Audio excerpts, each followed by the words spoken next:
You think you're safe abroad, living in a tax-friendly country? Think again. The UK may soon find a way to tax you, even if you haven't lived there for years. And no, this isn't a joke. They're already tracking your foreign bank accounts, your investments, your location, and even your lifestyle on Instagram. The worst part? You might have already made a mistake that could cost you thousands without knowing it. In this video, I'll show you how the UK has quietly started laying the groundwork to track British citizens globally, and more importantly, how to protect yourself before it's too late. In 2024, there were talks and proposals within Westminster about expanding the reach of HMRC beyond UK borders. The goal was clear: make every British citizen pay, even those who've lived abroad for years. Whether you're in Dubai, Bali, Portugal, or Thailand, working there, paying taxes there, you might think you're out of reach.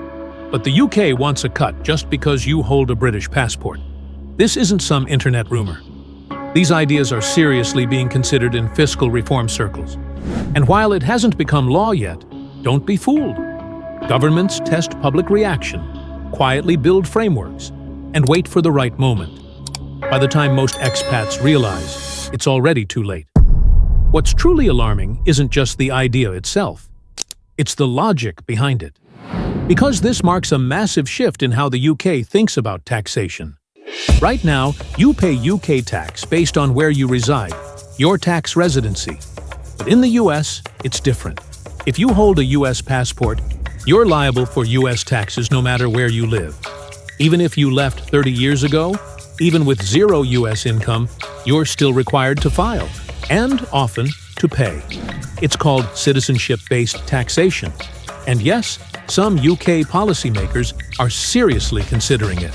So, if you hold a British passport, you could become liable for UK tax, even if you've started a new life abroad, even if you pay full tax in another country. That means double taxation, banking headaches, and HMRC following you across borders. And just because it hasn't passed yet, doesn't mean it's off the table. You won't see a flashy press conference saying, "From today, all British expats are taxed." No, it'll happen quietly, through technical amendments, discrete reforms, slow, calculated steps, exactly how it's been done in Australia. There, the government said, "We don't want Aussies living overseas without contributing." Now, even if you're hopping between 3 countries, you can still be reclassified as a tax resident by Australia. And the UK is heading in the same direction. The logic is simple.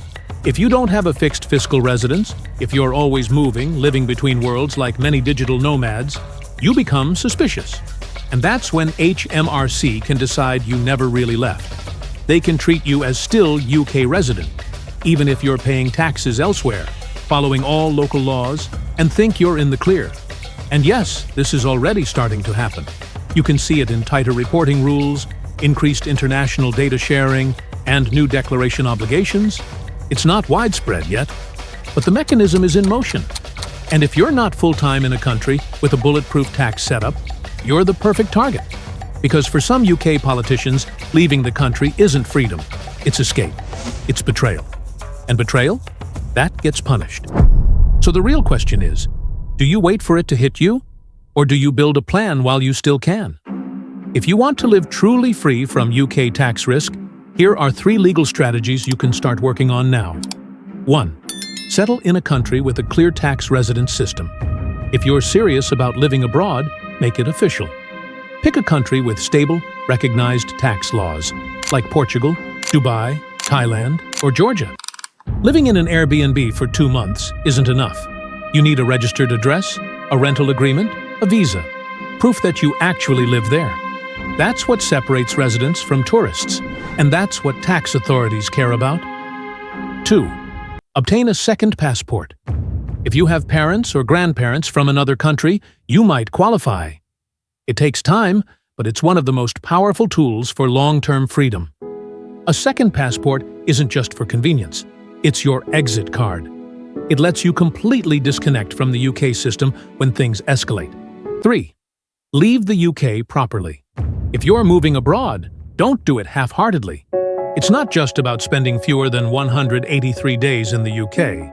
You need to cut ties with HMRC, Declare your departure, shut UK bank accounts, prove your center of life is elsewhere.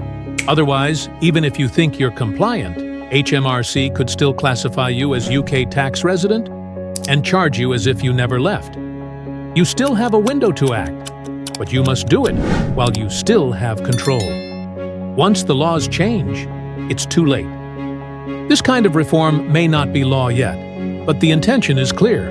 It's been drafted, discussed, taken seriously, and that's all you need to know. It can happen. So ask yourself, what will you do about it? Because moving abroad isn't just about sunshine and plane tickets. It's about building a life that's protected, diversified, and no longer tied to a single tax regime or a government that can change the rules overnight.